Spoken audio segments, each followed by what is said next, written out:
Génération Zapping, le management aujourd'hui, c'est avec Stéphanie Bartholomeu, directrice de la Maison Scène, qu'on en parle. C'est parti.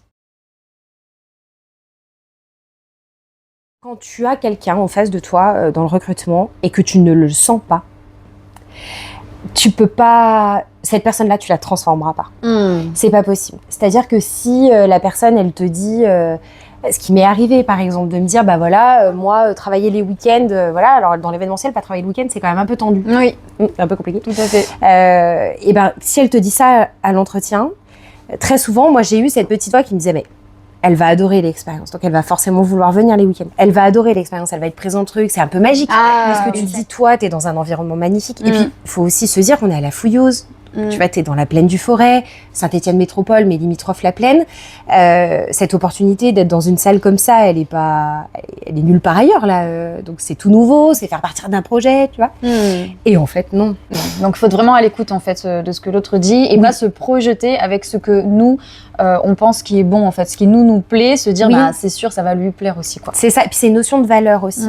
C'est pas parce que toi, tu es comme ça, d'un point de vue recrutement. Moi, je suis très passionnée par mon travail. C'est pas parce que moi, je suis comme ça que je dois demander à la personne d'être comme moi. Ça fait partie de mes valeurs, ça fait partie de mon positionnement. Et ça fait partie aussi de la relation que j'ai avec le travail, qui n'est pas forcément partagée avec tout le monde. Et c'est comprendre ça, la première chose déjà. Comprendre ça et se dire que bah, ça, dans l'événementiel, par exemple, ça peut ne pas convenir. Une personne qui te dit, toi, tu as un événement et qui te dit à 17h, j'ai fini. Tu peux pas parce que du coup, l'erreur que moi j'ai commise, c'est ça, c'est de dire, bah si je vais la motiver, cette personne, machin, au final, ça marche pas. Donc au final, tu fais toi à sa place. Parce que tu peux pas la forcer, elle te l'a dit. Oui. Elle te l'a dit. Bon, c'est toi qui n'as pas voulu entendre. Et oui, et parce qu'en plus, là, on vient aussi au rapport à l'autorité, l'implication, l'engagement dans le travail qui n'est plus le même. C'est-à-dire qu'on a connu un temps où, effectivement, on te dit il faut faire comme ça, tu ne réfléchis pas et tu le fais parce que tu sais que, comme tu dis, ben, il faut que l'événement se passe, en fait. Donc, je ne vais pas faire ce que moi, j'ai envie de faire, je vais faire ce qu'on me dit qu'il faut faire. Aujourd'hui, c'est plus du tout le même rapport au travail. Aujourd'hui, on vient en disant, comme tu dis, non, mais en fait, moi, je ne ferai pas ça, je ne ferai pas ça, je ne ferai pas ça.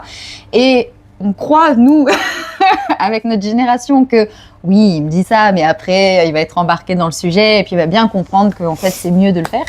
Et en fait, non, on est vraiment confronté à cette génération qui, en fait, fait passer, comme tu dis, ses valeurs et ses principes, en fait, avant le reste. Oui. Donc, effectivement, alors ça veut dire qu'aujourd'hui, il faut vraiment bien plus d'écoute. Quand quelqu'un nous dit, bah non, je ferai pas, on sait déjà qu'il est en train de poser son cadre, en fait. Exactement. En fait,